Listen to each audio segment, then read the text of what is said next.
जय श्री राम, जय बजरंगबली।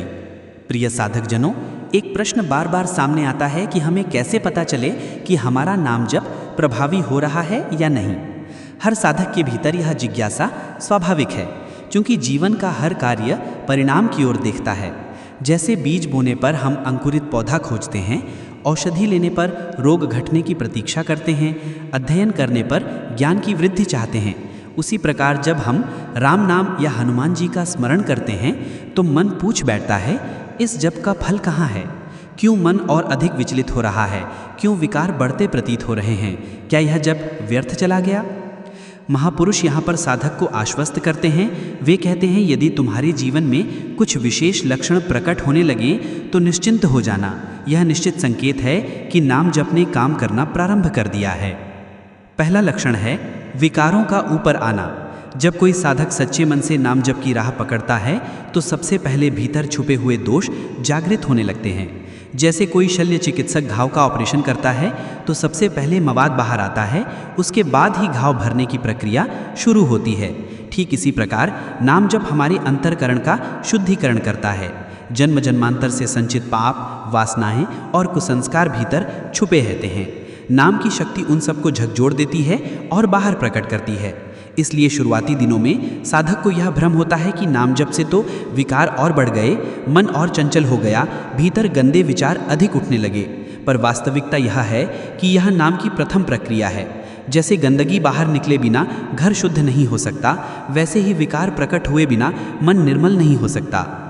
तो यदि आपके जीवन में यह लक्षण दिखाई दे तो घबराइए मत। समझ लीजिए, जय श्री राम जय बजरंगबली का नाम भीतर गहराई तक काम कर रहा है और आप आध्यात्मिक शुद्धि की पहली सीढ़ी पर पहुंच चुके हैं। प्रिय साधक जनों, जब हम नाम जप करते हैं तो कई बार यह भ्रम होता है कि हमारे विकार बढ़ रहे हैं, लेकिन सच्चाई यह है कि वे आ नहीं रहे बल्कि जा रहे हैं। वे बाहर निकल रहे हैं ताकि हमारे भीतर सद्गुण स्थिर हो सकें।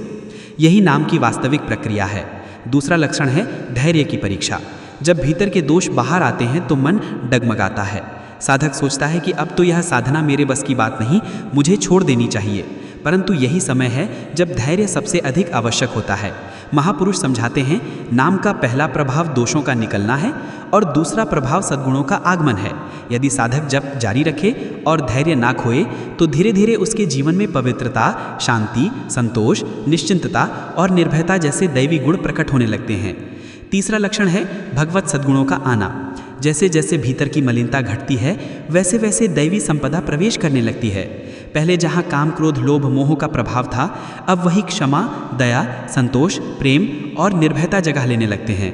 पहले मन अस्थिर था, अब स्थिर होने लगता है।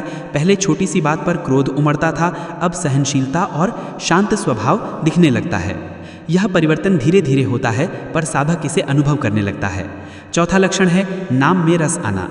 शुरुआत में नाम जप करते समय मन बार बार भागता है, रस नहीं आता, कभी बोझ जैसा लगता है। लेकिन जब दोष घटते हैं और सद्गुण प्रकट होते हैं तो साधक अनुभव करता है कि हर नाम में अमृत है, आनंद है। अब नाम जप कर्तव्य नहीं रह जाता, बल्कि प्रेम और आनंद का आमंत्रण बन जाता है। नाम लेते ही हृदय पुलकित होने लगता है, भगवान के स्वरूप की झलक भीतर दिखाई देने लगती है। पांचवा लक्षण है असत संग से विरक्ति। जब नाम असर करता है तो साधक का मन अपने आप असत विचार, असत आचरण और असत संग से दूर होने लगता है। पहले जो आकर्षक लगता था अब वही बोझ प्रतीत होता है। यह कोई कृत्रिम त्याग नहीं, बल्कि भीतर से सहज रूप में उत्पन्न होने वाली विरक्ति है। यही नाम की शक्ति है। छठा लक्षण है सत्संग और सेवा में रुचि। नाम जप करते करते साधक का मन सत्संग, सेवा, कथा, कीर्तन और भगवान की चर्चा में रस लेने लगता है। अब उसे संसार की बातें फीकी लगती हैं और भगवान की चर्चा मधुर और आकर्षक लगती है। उसका मन स्वयं खींचकर वहीं पहुंचने लगता है जहां हरि कथा हो रही हो। नाम जप केवल एक साधना नहीं, बल्कि यह आत्मा की गहराइयों तक उतरने वाला दिव्य अनुभव है। जब कोई साधक पूरी श्रद्धा और विश्वास के साथ राम नाम या हनुमान जी का नाम जपता है तो उसके भीतर परिवर्तन की एक महान यात्रा शुरू हो जाती है। ये यात्रा साधारण नहीं है, बल्कि आत्मा को भगवान से जोड़ने वाली सेतु है। सबसे पहले ये समझना आवश्यक है कि नाम जप कोई बाहरी प्रदर्शन नहीं है, ये आत्मा का आंतरिक साधन है। जब साधक इसे निरंतर करता है तो पहले पहल विकार बाहर आने लगते हैं। ये वैसा ही है जैसे किसी पुराने घर की सफाई करते समय पहले धूल, मकड़ी के जाले और गंदगी नजर आती है। साधक को लगता है कि गंदगी बढ़ रही है, लेकिन सच्चाई ये है कि सफाई हो रही है। ठीक इसी प्रकार नाम जप हमारे भीतर छिपे हुए दोषों को उजागर करता है। मन और अशांत लगता है, बुरे विचार आते हैं, विकार हावी होते हैं, लेकिन ये सब बाहर निकलने की प्रक्रिया है। ये संकेत है कि नाम भीतर काम कर रहा है। इसके बाद आता है धैर्य की परीक्षा। जब साधक इन दोषों को देखता है तो कभी कभी निराश हो जाता है और सोचता है कि ये मार्ग मेरे बस का नहीं। यही समय सबसे महत्वपूर्ण होता है। महापुरुष कहते हैं, धैर्य रखो, जप मत छोड़ो। यदि तुम डटे रहोगे तो तुम्हारे भीतर से दोष निकल जाएंगे और उनके स्थान पर सद्गुण बसेंगे। ये जप की दूसरी अवस्था है। यहाँ साधक को धैर्य की आवश्यकता होती है। फिर आती है सद्गुणों की स्थापना। जैसे जैसे दोष मिटते जाते हैं वैसे वैसे दैवी गुण जागृत होने लगते हैं। मन में शांति का भाव आता है, संतोष का अनुभव होता है, क्षमा और दया जैसे गुण जीवन में प्रवेश करते हैं। पहले छोटी बात पर क्रोध आ जाता था, अब वही परिस्थिति सहनशीलता सिखाने लगती है। पहले मन चंचल था, अब धीरे धीरे स्थिर होता जाता है। ये नाम जप की असली महिमा है जो भीतर से हमें बदल देता है। इसके बाद साधक को अनुभव होता है कि नाम में रस है। शुरुआत में नाम जब बोझ लगता है, मन भागता है, मन को बांध कर बैठाना पड़ता है, लेकिन जब भीतर की अशुद्धियाँ मिट जाती हैं तब हर नाम मधुर लगने लगता है। अब जब कोई कर्तव्य नहीं रहता बल्कि आनंद और प्रेम का स्रोत बन जाता है। जैसे किसी प्यासे को जल मिल जाए, उसी प्रकार साधक को नाम में शांति और आनंद मिलने लगता है। फिर आता है असत्संग से विरक्ति। अब साधक को वे सभी चीज़ें जिनमें पहले आकर्षण था, संसार की व्यर्थ चर्चाएं, बुरे विचार, गलत संगति सब फीकी और बोझी लगने लगती हैं। ये कोई कृत्रिम त्याग नहीं होता, बल्कि भीतर से सहज रूप में उठी हुई दूरी होती है। यही नाम का असर है। इसके बाद स्वाभाविक रूप से जागृत होता है सत्संग और सेवा का आनंद। अब साधक का मन वहाँ खिंचता है जहाँ भगवान की कथा हो रही हो, जहाँ हरि नाम गाया जा रहा हो, जहाँ भक्तजन सेवा में लगे हों। संसार की चर्चाएं अब उसे अर्थहीन लगती हैं और भगवान की बातें अमृत जैसी लगती हैं। यही नाम जप का प्रभाव है, मन को भगवान की ओर मोड़ देना। और अंततः आता है सातवां और सर्वोच्च लक्षण, भगवत प्रेम और भगवान का दर्शन। जब साधक लंबे समय तक नाम जप और ध्यान में स्थिर हो जाता है तो उसके हृदय में प्रेम की गंगा बहने लगती है। उस समय नाम, नामी और नाम जप करने वाला तीनों एक हो जाते हैं।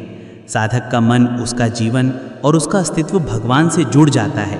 अब नाम केवल उच्चारण नहीं रहता बल्कि भगवान का सजीव स्वरूप बन जाता है। जैसे बछड़ा पुकारता है और माँ गाय तुरंत दौड़ कर आती है, वैसे ही जब साधक का हृदय प्रेम से पुकारता है तो भगवान राम और हनुमान जी स्वयं अपने भक्त के पास आते हैं। यह अनुभव इतना गहरा होता है कि साधक को लगता है अब मेरा जीवन सफल हो गया। तो प्रिय साधक जनों, यदि आपके जीवन में ये लक्षण प्रकट हो रहे हैं, विकारों का निकलना, धैर्य की परीक्षा, सद्गुणों का उदय, नाम में रस का अनुभव, असत्संग से विरक्ति, सत्संग और सेवा का आनंद और अंततः भगवत प्रेम की अनुभूति, तो समझ लीजिए कि जय श्री राम, जय बजरंग बली का नाम जप आपके जीवन में गहराई से काम कर रहा है। याद रखिए, ये यात्रा त्वरित नहीं होती, ये धीरे धीरे बढ़ती है। हर दिन थोड़ा थोड़ा दोष मिटते हैं, हर दिन थोड़ा थोड़ा सद्गुण बसते हैं। अगर आप धैर्य रखें और नाम जप कभी ना छोड़ें तो एक दिन आपका अंतःकरण पूरी तरह निर्मल हो जाएगा और आप भगवान की कृपा के पात्र बन जाएंगे। अब एक विनम्र प्रार्थना, यदि आपने अभी तक हमारे चैनल को सब्सक्राइब नहीं किया है तो तुरंत कर लीजिए ताकि हर नया वीडियो और हर नई भक्ति प्रेरणा सबसे पहले आप तक पहुँचे। और हाँ, नीचे कमेंट बॉक्स में अपने भाव ज़रूर लिखें। जय श्री राम, जय बालाजी। आपके शब्द आपके विश्वास का प्रतीक बनेंगे और आपके जीवन में सकारात्मक ऊर्जा का संचार करेंगे। आओ अब हम सब एक स्वर में पुकारें, जय श्री राम, जय बजरंग बली। जय श्री राम, जय बजरंग बली। जय श्री राम, जय बजरंग बली।